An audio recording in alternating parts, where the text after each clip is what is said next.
Hello and welcome to the Strong, Healthy, Happy podcast. Today is my group coaching community feedback. And again, a lot of people away. And rather than go through specific individuals, I'm going to take the information from their check ins, which is where they fill out a form and they reflect on their week, what went well, where the challenges were, and talk about their goals and just progress and just reflect on the week and how I can best support my clients. I have picked out some really useful topics that are going to help my clients. So for my clients listening to this, this is your response. And if you're an avid listener of my podcasts, I'm pretty sure that you're going to be able to relate to some of the challenges that my clients are facing. And I know that they are not alone in these challenges. I've been through them myself in my past. And I thought it would be really useful to talk about that this week. Now, the first thing I'm going to talk about is how to lose weight without completely consuming yourself with thoughts about wanting to lose weight and that it's all you think about all of the time. Because thinking about it and overly consuming yourself with thinking about losing weight and focusing on the scales is really not going to be very helpful. Because if you're not doing the actions that you need to do in order to achieve that weight loss goal, you can wish it and want it all you like, but it's not going to happen. And it's a bit like me putting the kettle on to boil, wanting a cup of tea, but not actually getting the cup out, the tea bag out, filling the kettle with water. I can want that cup of tea all I want, but if I don't do the actions that enable me to get the filled cup with a cup of tea, it's not going to happen. It doesn't happen by itself. And it's very much the same with your weight loss goal. And what tends to happen is that when you don't lose weight, because you're not going to lose weight if you're not doing the actions, but when you don't lose weight, you end up beating yourself up. And beating yourself up usually leads to you feeling really shitty about yourself and where you find yourself and how you feel in your body, unhappy with how your clothes fit, unhappy with how you look, worried because you've got a holiday coming up. And what tends to happen is then you reach for food to comfort you because you feel so shitty. And then it makes you feel worse. You feel like a failure. You tell yourself that no diets ever work. And all you want to do is lose weight. And why isn't it happening? Now, you may be able to relate to this pattern. And it is not uncommon. And if you are struggling with this and you're listening to this and you are struggling with this, please know I'm going to give you some advice here in this podcast, but I do encourage you to reach out because you would benefit from coaching. And that's not me hard selling. I just know having the support of a coach makes the difference to you resetting your mindset and not quitting and giving up on yourself and going around this cycle of self-punishment, self-sabotage, when all you want to do is just lose a bit of weight. And the science is simple, but it sure as hell isn't easy. Otherwise, everyone would be doing it and achieving it without any issues. Now, this is a specific scenario I'm supporting my client with this week. I'm not going to use names. My lovely client will know exactly who she is. But I want to just give you some context to this particular client, and also just so that it gives you an understanding because you may be able to relate to it. And also for my lovely client, hearing these things said back to you will help you further gain perspective and reflection on you and your thoughts. And I know it will help you when you hear it verbalized back from you, from me as your coach. I always have your best intentions at the forefront of my mind. Always. Everything I do in coaching, no matter if it's group coaching, one-to-one coaching, it doesn't matter. My clients are my priority and I am in their corner, backing them for them to achieve success and to make progress towards their goal, improve their health, and more importantly, feel bloody amazing as they work towards it. Because enjoying what you're doing in the day to day really does make a difference. And that's why punishing yourself into change is not going to work. Might work for a couple of days and then it just doesn't, it just won't take you there. You have to do it from a place of self-care, from a place of positivity, because you care about yourself and you want to achieve the goal you want to achieve, because it will help you to feel better, feel better, as well as the aesthetics. And let's not forget the importance of having excess body fat and the pressure it puts on your long-term health, and your ability to reduce your risk of long-term diseases and illnesses, and the strain on your joints and all the other health issues. So there's some multifaceted about why losing weight is important. It's not just for how you look. Yes, that is a very valid goal, but it's not the only goal.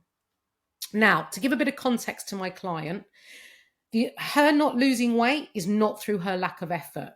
And to my client, note that it's not through your lack of effort. It's not through you not trying. It's not about you trying hard enough. It's not about you needing to be more disciplined. It's not about that.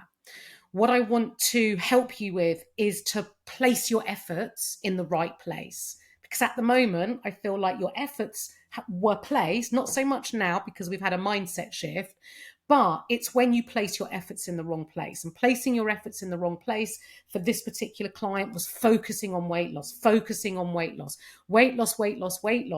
when in fact she was missing out focusing on all the good stuff. And I'm going to come on to the good stuff. Now, if, like my client, you have an extensive dieting history, you've done the diet clubs, you've done every single diet going, and you have this history. Now, not all diets are going to benefit you. There are many bad diets out there. And when I say bad, it means they're not really aligned with how you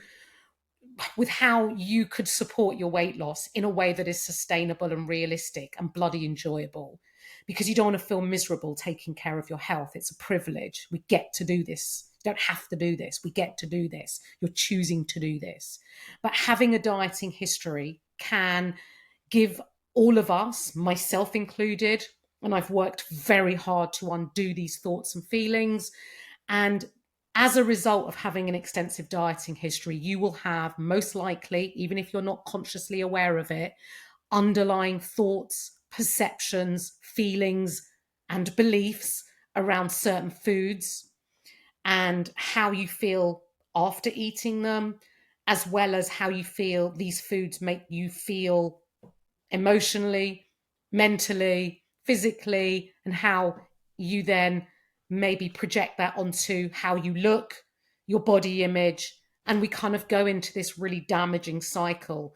And many of those diets are encouraging a very poor relationship with food and behaviors around certain foods. And I have to undo this with my clients. And when someone has an extensive dieting history, it happens over a long period of time. And, many of my clients are between 40 and 60. Yeah, I've got clients younger than 40 and I've got clients older than 60.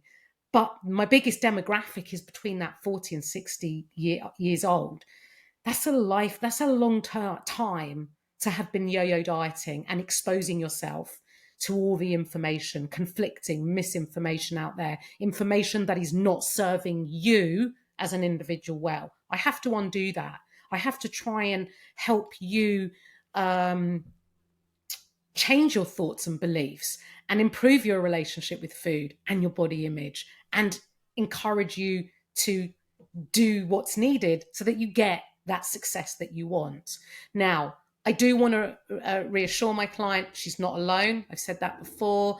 And this is where having a coach really helps you recognize your behavior patterns and possible reasons for you as an individual as to why you're not getting the weight loss success that you desperately want.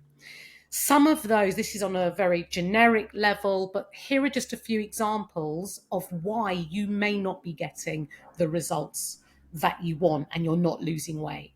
First of all, you may have this extensive dieting history. Maybe you lost weight on some of those diets, but then you regained it, or you've tried certain diets and they didn't, in inverted commas, they didn't work. And so you perceive that every diet you do, you fail. And so why would coaching with me bring you the results you want when everything else fails? And I don't, blame you for having those thoughts. What am I going to do differently that those other diets didn't? And the main answer to that is what I'm going to do differently is I'm not going to take you away from living your life the way that you like to live your life, but make the tweaks and changes and improvements to what you're currently doing, because that's how you like to eat. That's how what fits into your lifestyle. I try to make things work in a realistic way so that you can enjoy your life and have a social life, but at the same time, make progress towards your goal. Doesn't have to be one, and it doesn't have to be the other, doesn't have to be all, and it doesn't have to be nothing. Sometimes you may be setting yourself too higher expectations. Maybe you're putting a number on things. I want to lose £2 a week. Well, I got news for you. You're not a robot, and you can't tell yourself, I'm going to lose X amount every week, because you have hormones, you have a life, you have stresses, you have pressures. There's a multitude of reasons that can affect that number on the scale. Doesn't mean you're not losing body fat. The scales weigh your total body weight, and that can fluctuate. That's a part of life. That's part of being human. So you might be setting yourself too high expectations, or maybe you are a very all or nothing person. You are either going to do it all or you're not going to do anything. And here lies a big problem and a big issue, because this all or nothing mentality is setting you further back from where you actually want to be, as opposed to accepting that sometimes life gets in the way, or you're just human and sometimes we don't always get things right. Accepting that you may not do it all, accepting that you may be at like 80%, 70, 80% in getting it all done, but accepting that you're not doing it all, and therefore you won't fall into the nothing, because the nothing is you giving up. The nothing is you quitting. And every time you give up and every time you quit, you're taking steps backwards, as opposed to being at 70, 80%, accepting that you're going to be imperfect, but consistent, and not giving up and not quitting and accepting it.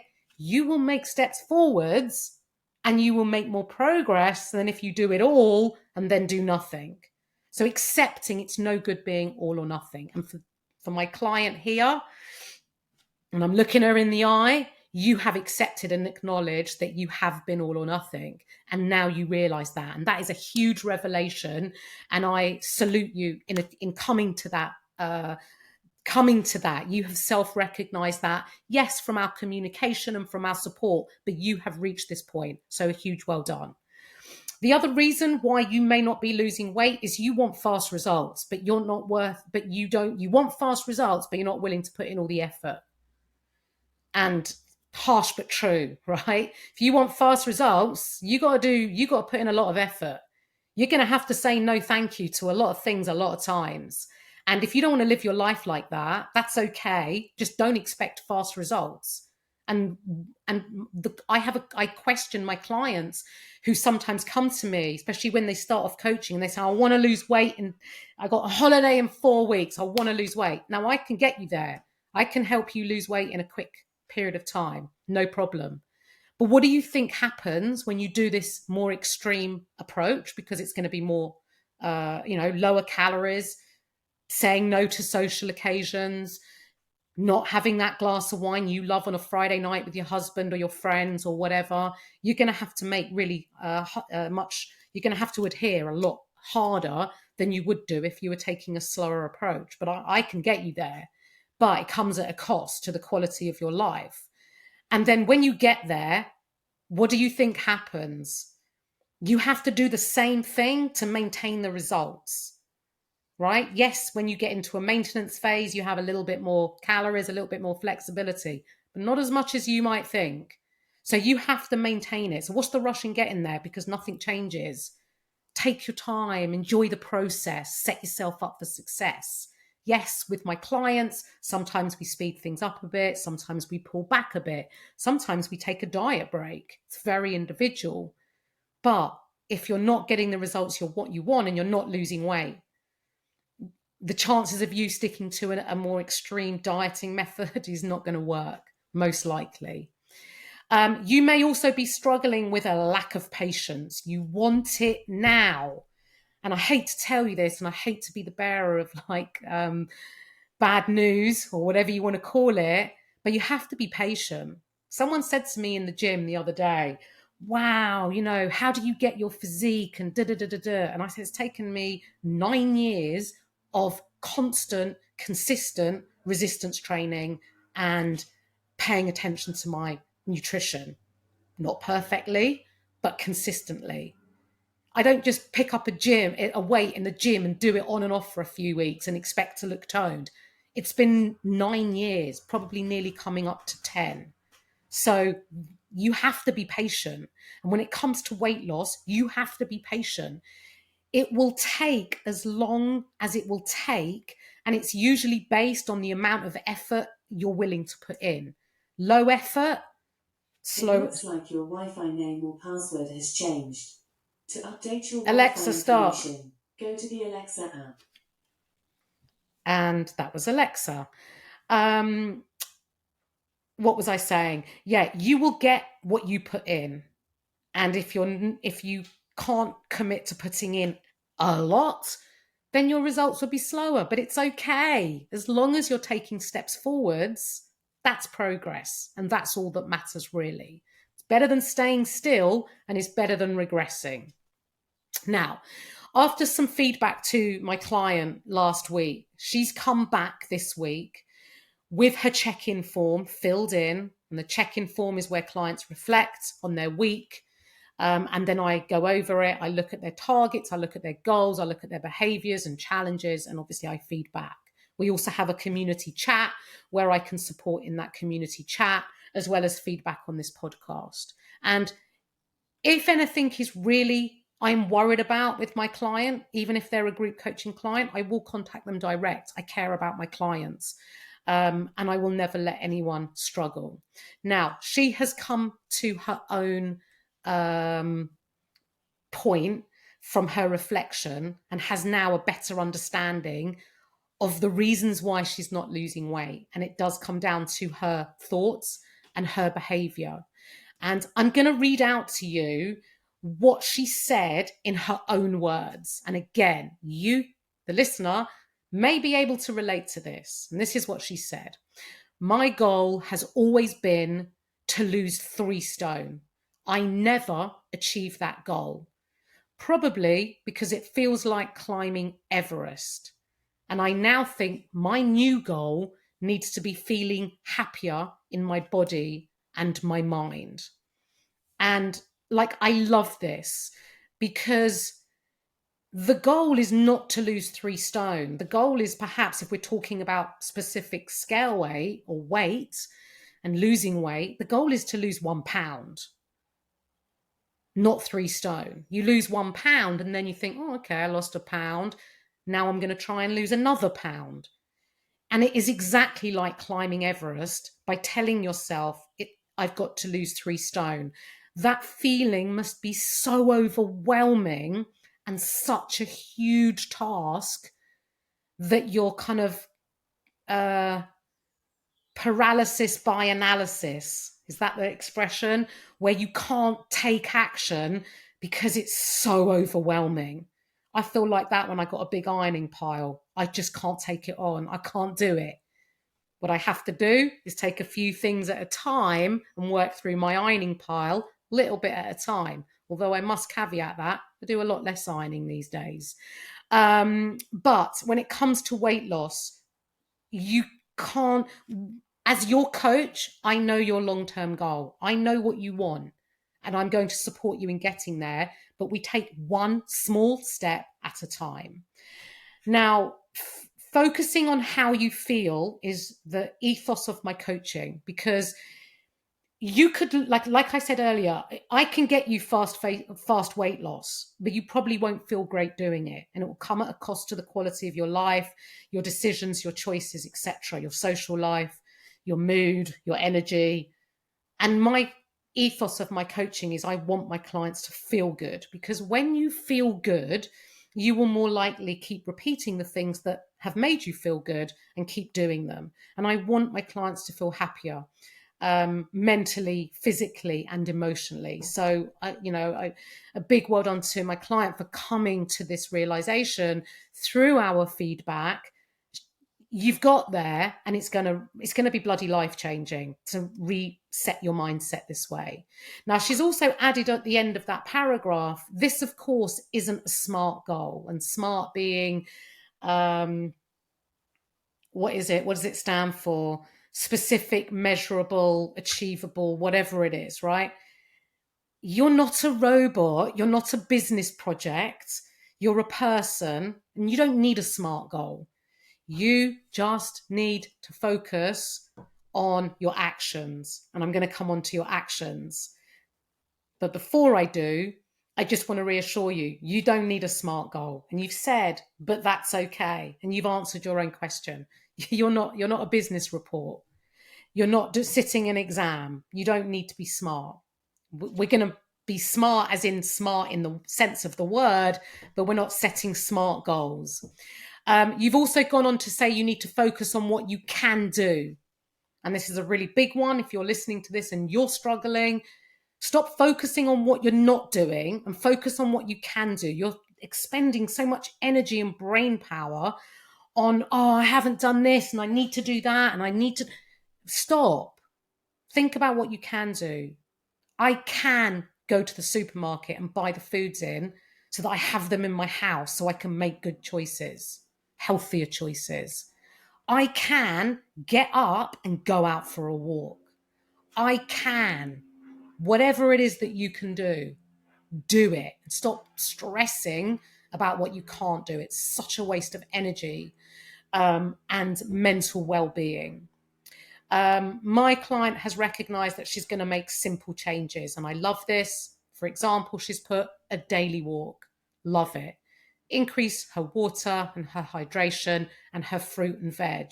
And these are really great. Now, you might be listening thinking, oh my God, it's not very exciting. It's not very sexy. Where's the magic wand? I want a magic wand. I want this solution, this answer, and you're not giving it to me. You're telling me to go out for a daily walk. How's that going to achieve my goal? How's fruit and veg going to help me achieve my goal? Well, these things will help you achieve your goal. And the sooner you come to realize that, the sooner you will start to make sustainable long-term changes. And my client is doing just that. She's moving away from the all or nothing. She recognizes she needs to make small changes. And she also recognizes that she needs to celebrate the small wins. And that's exactly what I encourage my clients to do. And they get to celebrate that in their weekly check-in form every day. Plus, in the community chat, I might ask them for their wins of the week or what's going well so far. If you are so focused on the negative self-talk about everything you didn't do and everything you're not doing and everything you look and feel that's all negative and bad, you're missing the celebration of the small things, that you got out for a walk, that you said no to the cake and you had some fruit instead. Because these things, you may not think in isolation that each of those small things are worth celebrating about or even mentioning, but they are. Because when you add all those small things together, they compound. And when they compound, you make a big difference. And celebrating the small things, no matter how small, might be that you walked to the end of the road and back and then came home. It might be that you weren't confident to do a gym workout, but you walked into the gym, you got through the entrance. That's a win. And celebrating these small wins are going to help you make progress. They're little milestones that you can keep achieving, and you're going to feel so much more accomplished as a result. And you're feeling in a much better mindset. My client has also said, only I can do this, and I've got to stop making excuses and bloody crack on. And You said it. You absolutely said it, because it's questioning your own self-belief, questioning why, if you think that everything you've done in the past has failed, if you bring that into the coaching with me, you're going to fail. Leave it behind. You've got me now, and that's the difference. I'm not going to let you fail. I'm not going to set you up to fail. I will only set you up so that you can succeed and feel good and enjoy the process. Okay, moving on to another client. She is struggling with a lack of motivation. It hits us all sometimes. Again, we're human. We have these expectations that we need to be feeling on it all of the time. You will not feel on it and motivated all of the time. And if you think that you're going to wake up and be like, oh, yay, today is a workout day, can't wait. Now, maybe you do some days, and that's amazing. But sometimes you're going to wake up and you're going to be like, oh my God, I don't want to work out. I don't want to do anything, whether it's a home workout, whether it's a gym workout, a run, whatever it is. Oh my God, I just don't want to do it. You have to build that habit and the behavior around whatever tasks and actions you are setting yourself to do, plus what I'm giving you to do as part of coaching. You have to get into a habit of doing them. Like, I get up some mornings, I can't be asked to clean my teeth, but I still do it because that's just what I do. I've been doing it since I was old enough to clean my teeth. I'm now 54. We still clean our teeth a couple of times a day, sometimes more. So when it comes to building the habits around your actions, and your actions are the things you need to do to help you feel good and support your health and your goal, the more and more you repeat them, on those days that you don't feel like it, you will just think, oh, it's Monday. Monday's the day I work out. I know I always feel good at the end of it. I know I never want to do it, but I always feel glad that I did it at the end. That has to be your fuel to get it done. You got to do it, whether you want to do it or not. I don't want to do a lot of things. I don't want to hoover my house. I don't want to do the washing up. I don't want to cook dinner some nights. But I've got a family. I have to. Not always. They're old enough they can do it themselves now. But, generally, I've got to do these things. We all have to do things we don't want. But when they benefit our health and support your goal, you're going to have to do them. And it's also changing your approach. You don't actually have to do anything. But can you imagine if, God forbid anything happened to you and you were no longer had the physical capability of exercising, of walking? You'd be wishing that you could go out for the walk and do that workout. You get to do this. You don't have to do this. You get to do this. So change your mindset from having to getting to. And imagine if it was taken away from you and how you might feel. And I remember I've struggled with repetitive injuries for years. My knees, my hips, more recently, my rotator cuff. And I never, I always focus on what I can do, not what I can't. But I can't remember what I was going to say, what the point was of using myself as an example. But there are going to be setbacks. That's right. When I had bad knees, I was leading running sessions. I was a run leader that couldn't run because of the pain and the surgery I had had in my knees. And it makes you realize all I wanted to do was run because I couldn't. So hopefully you will never have to experience what that feels like. But it's not a nice feeling. You get to do this. Now, I'm pleased to say that I have rehabilitated, and it's taken me bloody years of consistent actions to support my physical health and my mental well-being. And I am now running and I am training, and I've overcome all of my injuries because I do not want to be incapacitated in any way, shape, or form. So when it comes to motivation, please don't wait to feel motivated. And motivation isn't actually a feeling. You will, in inverted commas, feel motivated when you do that workout that you didn't want to do and you get to the end of it and you think, oh, I feel pretty good about this, feel good about myself. That's motivating, and that will drive you to do it again. And that's what motivation is. Now, this client also took part in my 5-day summer challenge, which was very successful. And she loved the challenge of ticking things off every day. The challenge is now over and you're missing ticking things off. And I want to remind you that you have habit targets as part of coaching in the coaching app to tick off every single day. And I've taken a look and you're not ticking them off. So get back consistent with ticking off those habits and building up the consistency. And you will have habits to tick off every day. Put it in the group chat. I've ticked off all my habits. If it helps you with your accountability, why not? We'll encourage others as well. My client has also set intentions around her workouts for the week. In fact, let me talk about intentions because that is on my list. The importance of setting daily intentions and reducing overwhelm. Feeling overwhelmed is a really big thing. Everyone feels it. We all feel it. 100 things to do, so little time, need another day of the week. It's overwhelming. What do I do first? So many things. I'm just going to do nothing. So the way you break that down is you set daily intentions. And I've done a whole podcast on setting daily intentions and reducing overwhelm. Go listen to it if you haven't listened to it. But setting yourself daily intentions to help you reduce overwhelm. Set yourself no more than 3 and make them really small so that you know without a shadow of a doubt that you can achieve them. So don't make them big things. Make them realistic, make them achievable. I want you to achieve them all because they were realistic and be able to have written them out and tick them off and think, bloody hell, I did that. I've done that now for 2 days consecutively. I'm going to really try and do it again tomorrow. That feeling of accomplishment is so fueling. Is such a great feeling that it will then help you to keep repeating these daily intentions and you will feel less overwhelmed.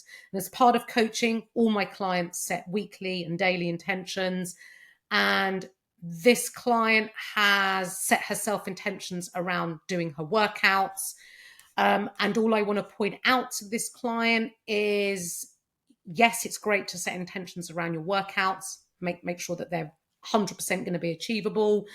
It's better that you exceed your intentions than underachieve them. I want you to achieve them. And I also want to just bring your attention to your nutrition. Tracking is looking very inconsistent. And perhaps you could set yourself an intention around your nutrition. Now, it doesn't have to be tracking. We have other methods. You can use photos. You just need to feed back to me and let me know. But I'd like to see a few days of tracked food, no matter which method you're going to use. So think about what you can commit to, what is achievable, and set your intentions to that. And my other client has also set herself intentions. She set herself to track for 3 days of the week, which is great. And she has also said and highlighted that she will either track or use photos, and I'm happy with either.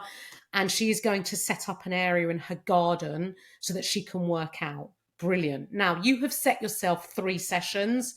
Can we start with 1? If you over exceed it, celebrate. Amazing. But if you do just that 1, you have achieved the intention that you set, and that's a good feeling. Now, this client has also bought a new wellness journal, which is brilliant. And I'm going to touch on journaling within our group chat. I don't want to lengthen this podcast anymore by talking about journaling, but I'm going to talk about it in our community chat. And I will also talk about it on our live Q&A, my client live Q&A, which I do every Thursday. Because journaling, it's really great that you've bought this book, because journaling will help you gain perspective and reflect on your behaviors and understand why you do or don't do the things that you know you should do, and also your thoughts and feelings around doing certain things, what your limitations are, and understanding what they are, and setting your intentions and understanding how you can handle maybe similar circumstances differently if faced with them again. Journaling is life-changing. Many of my clients are journaling, and it's very, very, very powerful. My client has also set herself an intention to listen to one of my podcasts every week via her new headphones whilst on one of her walks. Amazing. My podcasts are free, as well as this client benefiting from coaching. But you, the listener, You can come on for coaching. My new group coaching starts. We're setting up this week, and we're starting on the 5th of August. So get in touch. Just reach out through any of my social medias. My contact details are in the show notes, and just message me the word group, and I will let you know how you can join.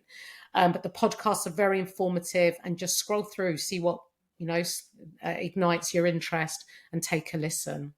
Oh, I realise I've missed out a question. So the question is, I'm going on holiday in just over 2 weeks and already have that awful feeling of failure that yet another year has gone by and I've not sorted myself out. And I'm going to have to be away with the body I'm not very fond of. That feeling of too little, too late, my negative thoughts, and it's a miserable cycle to be in. And do I have any words of wisdom? So, firstly, I have recorded a podcast of how I handled myself on holiday. Handled myself's not the right word, of how I showed up for myself on my holiday, because holidays are to be enjoyed. They are new experiences, and it is so important that you live life to the full on your holiday and you enjoy all the experiences and that you're fully present with the people that you're with, and you don't over restrict yourself in any way. However, it's really important to show up for yourself in a way that aligns with your goals and your values and what's important to you. And there are absolutely things that you can still do on your holiday to support your health. I wouldn't recommend going on holiday with a weight loss goal, but you can absolutely still maintain the things we're doing in coaching in your day-to-day life while you're on holiday. For example, going out for a walk. I talked on my podcast, I have teenage grown-up kids. No one's getting up early, but I do. I was up and out for my walk, doing what I wanted to do, whether it was a workout, whether it was a run, whether it was a walk, whatever it is. I had a good hour to myself before anyone was up. I felt amazing. And then I lay on my sunbed all day. So it's not like I'm, forever doing exercise. It's not excessive, but I'm supporting my health. I'm moving. I swam with the kids. I mucked about. I walked everywhere. We walked, and you will get naturally occurring steps. And we walked because we wanted to explore. We wanted to see the local area. Didn't get lifts, obviously, unless we were on a long drive somewhere. But think about your holiday, where you're going, and when best fits in with your day and your routine to get yourself out for a walk. Could it be that you get everyone out on a walk with you? Could it be that you just want to do it on your own? Could it be that you just want to do it with your husband? Think about it. You could also do the home workouts that use just body weight. We have them in our library. I'm in the process of uploading them to the coaching app and off of YouTube, but you still have the YouTube link meanwhile. And you can do home workouts if you should choose to. You don't have to do workouts on holiday. I wouldn't make yourself do them on holiday because it's a holiday. But if you're up one morning and it's, still there's a nice area in the shade and you fancy doing one, why not? Go for it. You can still prioritize protein at your meal times and build your meal around a protein source. Whether you're in an all-inclusive, whether you're in a restaurant, whether you're self-catering, prioritize your meal around a protein source, and add plenty of veg, salad, or fruit to your meal. Have a bit of what you fancy, not over restricting yourself. I've talked about the 2 in 3 method, which basically means there are 3 meals of your day. Make 2 of them smarter in the sense that you're eating meals to support your health and your goal. And then you might have 1 meal that's a little bit more of what you fancy. Tune into your level of fullness. Don't eat past fullness. No one likes feeling overly full. Notice when you're beginning to feel a mild fullness and choose to stop, even if it means you haven't cleared your plate. Leave it. Give yourself permission to leave food on your plate. It's okay. You're not a bin. You don't have to stuff it in just because you paid for it, just because it's there. You don't have to do that. So think about your level of fullness. Sometimes be prepared to make compromises. I'm not going to have the bread that's on the table before dinner because I want to have my starter. Or I'm going to have a starter, but you know what? I'm going to just have fruit. I'm not going to have the dessert. I'm not going to have a dessert at lunch and dinner. I might just have it at one of those meals. or some days I may not have it at all. Think about how you're going to compromise and choose to your indulgences. Have a couple of glasses of whatever, have a couple of cocktails, but do you have to do that all of the time? Does it have to lead on to having 2 bottles or whatever? Think about the compromises. And ultimately, what will steer your decision is based on how you want to feel in the day to day. Do you want to wake up hungover, sluggish, with a low energy, or do you want to feel good? Do you want to feel more mood and energy and be up and go out on that walk and then relax on your sunbed and move about in the day and eat well? You can absolutely still eat for your health and for how you feel. And then when you come back, even if you've gained a couple of pounds, it's not the end of the world, because you're coaching and we can just get back straight to it. Remember, my number one top tip is arrange your grocery shop to be delivered or collected on the very day you get back. So there's no food in the house, let's get a takeaway. You want to get straight back to your normal routine as soon as possible. And having the shop in is going to help you do that. So look at when your flight lands, where you're going to be. Could you get a delivery? Could you do a click and collect? It's what I do every holiday. It's what many of my clients are now doing. And it really does get you back to your normal routine straight away. And when you come back off holiday, give yourself at least 5 days of getting back to your consistent routine, your normal routine. You don't need to get on the scales until you've had a good 5 days back into your routine. I'm going to leave it here because I don't want to lengthen this podcast any longer. I am hoping that my clients have found this really helpful, and I want to thank them for being open and honest, because then it enables me to help you to the very best of my ability. And I also just want to say a huge well done to all of my clients, and to say that they should feel so proud of themselves for putting in the effort, for trying their best, for doing the things that help them to feel a better version of themselves, a healthier and happier version of themselves. It's not easy, and you are here and you're coming back week after week. So a huge well done.